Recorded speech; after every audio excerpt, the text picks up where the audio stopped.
Hello everyone, हमारे YouTube channel garden artist तरुण में आपका बहुत बहुत स्वागत है। भारत में वन नीति 1988 के अनुरूप जो लक्ष्य आधारित किया गया था उसके आधार पर अभी वन आवरण बढ़ा नहीं है। यानी कुल वन क्षेत्र 2017 में 21.57% था, वहीं 2021 में कुल वन क्षेत्र 21.71% है। यानी बढ़ा तो है, लेकिन जो हमने लक्ष्य निर्धारित किया था उस लक्ष्य के पास तक भी हम नहीं है। उत्तराखंड जैसा पहाड़ी राज्य 45% वन आवरण के आसपास है।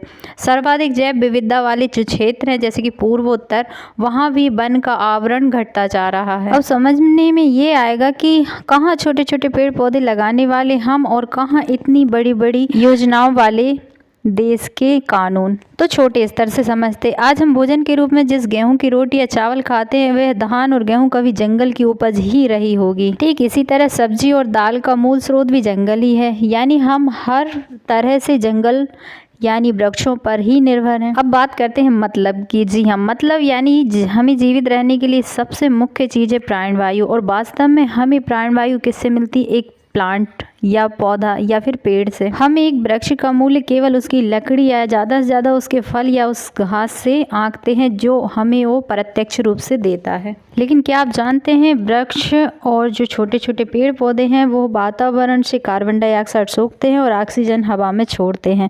ऑक्सीजन को भी प्राणवायु कहा जाता है। अगर वातावरण में यह नहीं होगी तो हमारा जीवन संभव नहीं होगा। यही नहीं, पेड़ पौधे पर्यावरण से विभिन्न हानिकारक गैसों को भी अवशोषित कर देती है, अब्जॉर्ब हो जाती है, जिससे ग्लोबल वार्मिंग का प्रभाव भी कम हो जाता है। क्या आप जानते हैं वृक्षों के लिए सर्वोपरि कार्य कई लोगों ने किया है? उन्हीं में से एक है अमृता देवी जी। उन्होंने कहा था कि अगर किसी के सिर की कीमत पर भी एक पेड़ बचाया जाता है तो यह इसके लायक है। यही कारण है कि भारत में पेड़ों से जुड़े इतने सारे त्यौहार हैं, जिनमें से वन महोत्सव दिवस या वन दिवस भी है।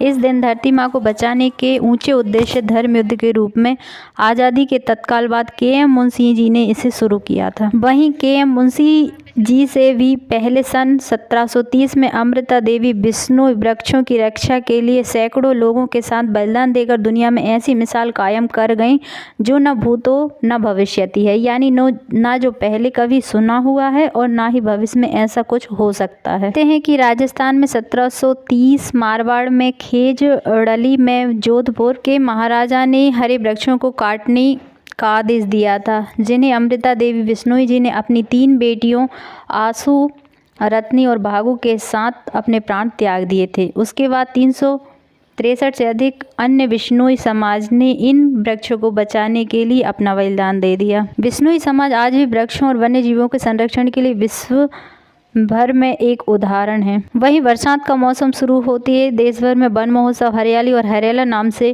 क्षेत्र विशेष की भाषा और भौगोलिक परिस्थितियों के अनुसार वृक्षारोपण पर्व मनाया जाता है।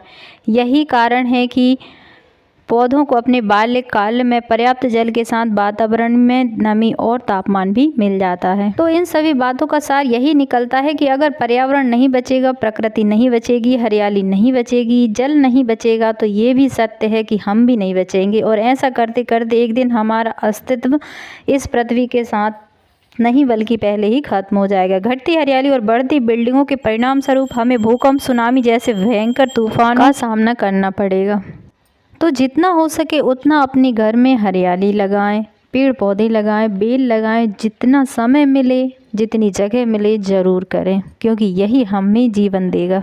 ऊंची ऊंची बिल्डिंगें नहीं, हमें छाँव पसंद है। तुम्हें तुम्हारा शहर मुबारक, हमें हमारा गांव पसंद है। इसी नई आशा और विश्वास के साथ फिर किसी दिन किसी नए वीडियो में, तब तक के लिए नमस्कार। आपको हमारी वीडियो कैसी लगी हमें कमेंट करके ज़रूर बताएं। Thanks for watching.